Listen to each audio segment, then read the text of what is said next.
வசந்த காலத்தின் தொடக்கத்தில் கொண்டாடப்படக்கூடிய நவராத்திரிக்கு சைத்ரா நவராத்திரி இல்லைனா வசந்த நவராத்திரி என்று பெயராகுமாங்க.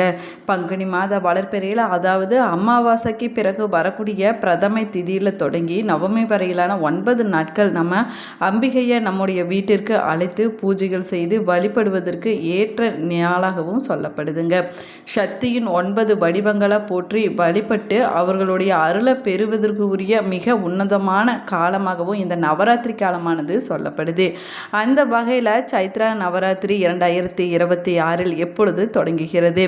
சைத்ரா நவராத்திரிக்கு முன்னாடி வாங்கக்கூடிய அதிர்ஷ்டமான பொருட்கள் என்ன? பெண்கள் மாதவிடாய் காலத்தில் இந்த நவராத்திரி விரதத்தை கடைப்பிடிக்கலாமா கூடாதா என்பதை பற்றி தான் இந்த பதிவில் நம்ம விரிவாக பார்க்க போகிறோம். வீடியோவை ஸ்கிப் பண்ணாமல் முழுசாக பாருங்கள்.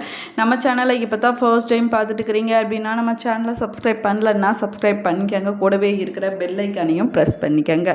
வீட்டில் எப்பயுமே சண்டையும் சச்சரவுமாக இருக்குதா? உங்களுக்கு ஒரு விதமான மன அழுத்தமாகவே இருந்து கொண்டு இருக்குதா? திருமணம் வர நிச்சயம் கைகூடுற மாதிரி தள்ளி கொண்டே போய்கொண்டு இருக்குதா?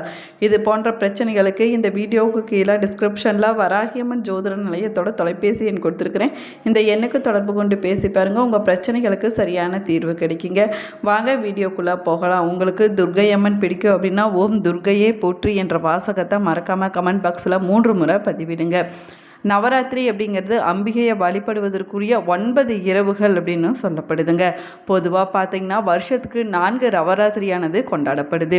அதில் மிக முக்கியமானதாக சொல்லக்கூடியது பங்குனி மாதத்தில் கொண்டாடப்படுவதுமான நவராத்திரிக்கு சைத்ரா நவராத்திரி என்று பெயராகுங்க.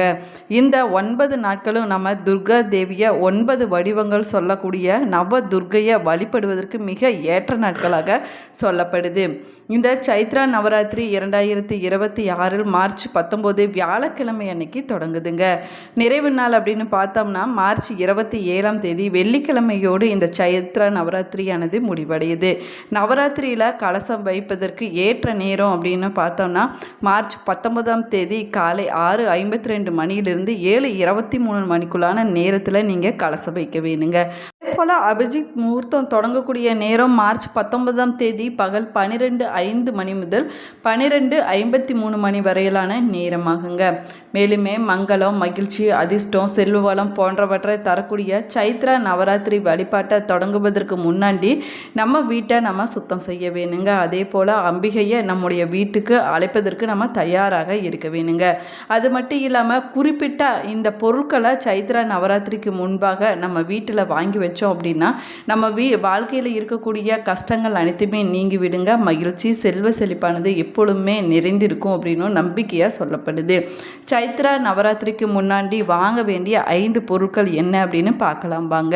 வெள்ளி இல்லைனா தங்க நாணயத்தை நீங்கள் வாங்கி வைக்கலாங்க. இது மங்களத்தின் அடையாளமாக சொல்லப்படுது. இந்த நாணயத்தில் மகாலட்சுமி இல்லைனா விநாயகருடைய உருவம் இருப்பது போல் நீங்கள் வாங்கிட்டு வீட்டில் வச்சிக்க அப்படின்னா அதிர்ஷ்டமானது உண்டாகுங்க. இது தெய்வீகத்தன்மையும் அதிர்ஷ்டத்தையும் ஈர்க்கும் அப்படின்னு ஐதீகமாக சொல்லப்படுது. அதே போல் ஸ்ரீ யந்திரம், சாஸ்திரப்படி ஸ்ரீ யந்திரம் ரொம்பவே சக்தி வாய்ந்ததாக சொல்லப்படுதுங்க. இது அம்பிகையினுடைய இருப்பிடமாகவும் சொல்லப்படுது. இதை நம்ம வீட்டில் வாங்கிட்டு பூஜை அறையில் வைத்து வழிபட்டோம் அப்படின்னா தொடர்ந்து அதுக்கு பூஜைகள் செஞ்சுட்டு வழிபட்டுட்டு வந்தோம் அப்படின்னா நம்ம வீட்டில் இருக்கக்கூடிய வறுமை நிலையானது மாறிவிடுங்க. செல்வ செழிப்பானது ஏற்படும். அம்பிகை நிரந்தரமாக நம்ம வீட்டில் வாசம் செய்வாங்க, நமக்கு அருள் கொடுப்பாங்க அப்படின்னு சொல்லப்படுதுங்க. மேலுமே பார்த்தீங்க அப்படின்னா மங்கள ரூபிணியாக துர்க்கையும் மகாலட்சுமியும் நம்ம மகிழ்விப்பதற்கு மங்கள பொருட்களான வளையல்கள், குங்குமம், சிவப்பு நிற பொட்டு, கண்மை போன்ற மங்கள பொருட்களை நம்ம வாங்கிட்டு நவராத்திரியின் போது அம்பிகைக்கு நம்ம படைத்து வழிபட வேணுங்க.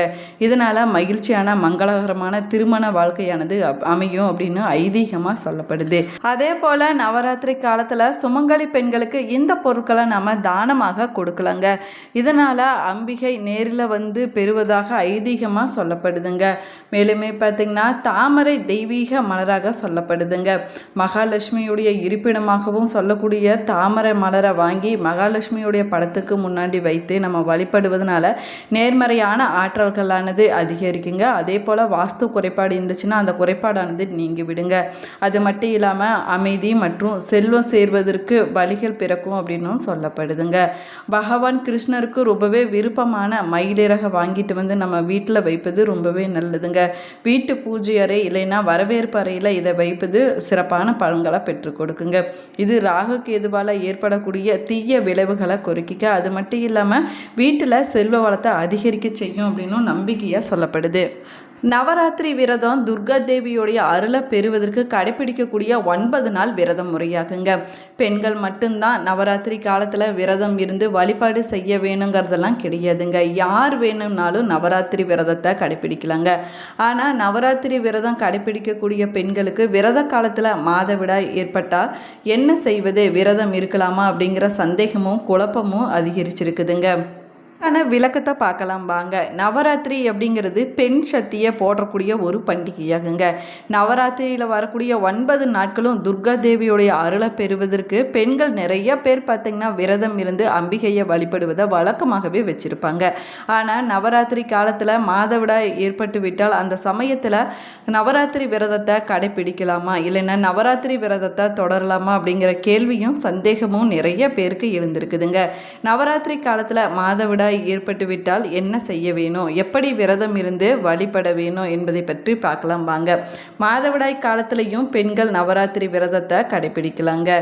நவராத்திரி விரதம் இருக்கக்கூடிய காலத்தில் மாதவிடாய் ஏற்பட்டால் நீங்கள் விரதத்தை பாதியில் கைவிடாமல் தொடர்ந்து நீங்கள் முழுமையாக கடைப்பிடிக்கலாங்க. இருந்தாலும் அதற்கென சில விதிமுறைகளும் இருக்குதுங்க.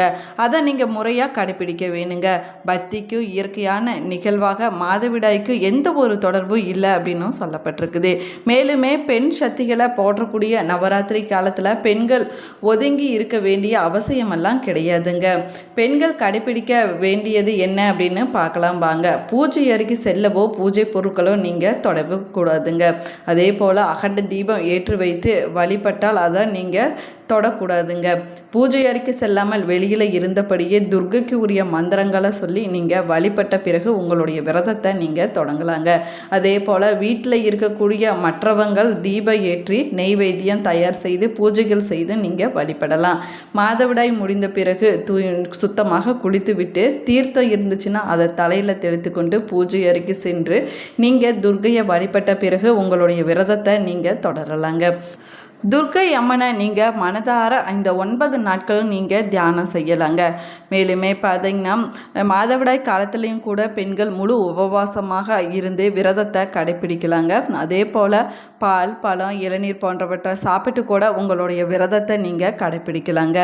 அம்பிகையுடைய 9 விதமான வடிவங்களை போற்றி வழிபடக்கூடிய காலமே நவராத்திரி காலமாகுங்க. இதில் வளமான வசந்தமான வாழ்க்கையை தரக்கூடியது வசந்த நவராத்திரியாகும். இந்த நாளில் நம்ம அம்பிகை முறையாக வழிபட்டோம்னா நம்ம கேட்ட வரங்கள் அனைத்துமே கிடைக்கும் அப்படின்னு நம்பிக்கையாக சொல்லப்பட்டு வருதுங்க. சக்தி வழிபாடு என்பது சக்தியை, அம்பிகையை, அகிலாண்ட நாகிய அன்னை பராசக்தியை வழிபடக்கூடிய முறையாகுங்க. சக்தி வழிபாட்டு பண்டிகையில் முக்கியமானது 9 நாட்கள் கொண்டாடப்படும் அப்படின்னு சொல்லப்படுது. அதில் மிகச்சிறந்ததாக சொல்லக்கூடியது நவராத்திரி விழாவாகுங்க. மேலுமே குளிர்காலம் புரட்டாசி மாதமாகும், கோடைக்காலம் பங்குனி மாதம். இந்த 2 மாதத்திலுமே யமனுடைய 2 தாடைகளாக விளங்குவதாக அக்னி புராணங்களில் சொல்லப்பட்டிருக்குதுங்க. 2 தாடைகளுமே படாமல் அந்த 2 மாதங்களுமே நோய் எதிர்ப்பு சக்தி பெற்று நீண்ட நல்வாழ்வு வாழ அருளக்கூடியவங்க அம்பிகை தான் அப்படின்னு சொல்லப்படுதுங்க. மேலுமே புரட்டாசி குளிர்காலம் ஆரம்ப மாதமாகுங்க. பங்குனி மாதம் கோடை காலத்தினுடைய தொடக்க காலமாகும். இந்த 2 காலங்களுக்கு அமையக்கூடிய நவராத்திரிகள் பலவிதமான நன்மைகளை நம்முடைய வாழ்க்கையில் கொண்டு வந்து சேர்க்கும் அப்படின்னும் சொல்லப்படுதுங்க. ஒவ்வொரு மாதத்துலேயும் வரக்கூடிய அமாவாசை முதல் நவமி வரையிலான திதிகள் அம்பிகைக்கு உரியதாகுங்க. 12 மாதங்களும் 12 விதமான நவராத்திரிகளானது கடைபிடிக்கப்படுது அப்படின்னு சாஸ்திரத்தில் சொல்லப்பட்டிருக்குது. அந்த 12 மிக முக்கியமானதாக 4 நவராத்திரிகளானது சொல்லப்படுதுங்க. வசந்த காலத்தின் தொடக்கமாக கொண்டாடக்கூடியது வசந்த நவராத்திரியாகுங்க. அதே போல் ஆடி மாதத்தில் கொண்டாடப்படுவது ஆஷ்டா நவராத்திரி அப்படின்னும் சொல்லப்படுது. அதே போல் புரட்டாசி மாதத்தில் கொண்டாடப்படக்கூடியது சாரதா நவராத்திரி அப்படின்னும் சொல்லப்படுதுங்க. தை மாதத்தில் கொண்டாடப்படக்கூடியது ஷியாமலா நவராத்திரியாகும். பெரும்பாலான இடங்களில் மிக பிரசித்தி பெற்றதாக கொண்டாடக்கூடியது சாரதா நவராத்திரியாகுங்க. இந்த புரட்டாசி மாதத்தில் கொண்டாடப்படக்கூடிய இந்த நவராத்திரி தான் ரொம்ப சிறப்பாக கொண்டாடப்படுதுங்க. பெரும்பாலும் ஆலயங்களையும் வீடுகள்லையும் மிக சிறப்பாக கொண்டாடக்கூடியது இந்த சாரதா நவராத்திரியாகுங்க. இந்த பதிவு உங்களுக்கு பயனுள்ள தகவல்களை கொடுத்துருக்கேன்னு நினைக்கிறேன். இந்த பதிவு உங்களுக்கு பிடிச்சிருந்தால் லைக் பண்ணுங்கள், ஷேர் பண்ணுங்கள், கமெண்ட் பண்ணுங்கள். இன்னும் நம்ம சேனலை சப்ஸ்கிரைப் பண்ணலன்னா சப்ஸ்கிரைப் பண்ணிக்கோங்க. கூடவே இருக்கிற பெல் ஐக்கானையும் ப்ரெஸ் பண்ணிக்கோங்க. Thank you friends. நீங்களும் இந்த நவராத்திரி விழாவை கொண்டாடிருந்தீங்கன்னா மறக்காமல் உங்களுடைய கருத்துக்களை கமெண்ட் பாக்ஸில் கமெண்ட் பண்ணுங்கள். தேங்க்யூ.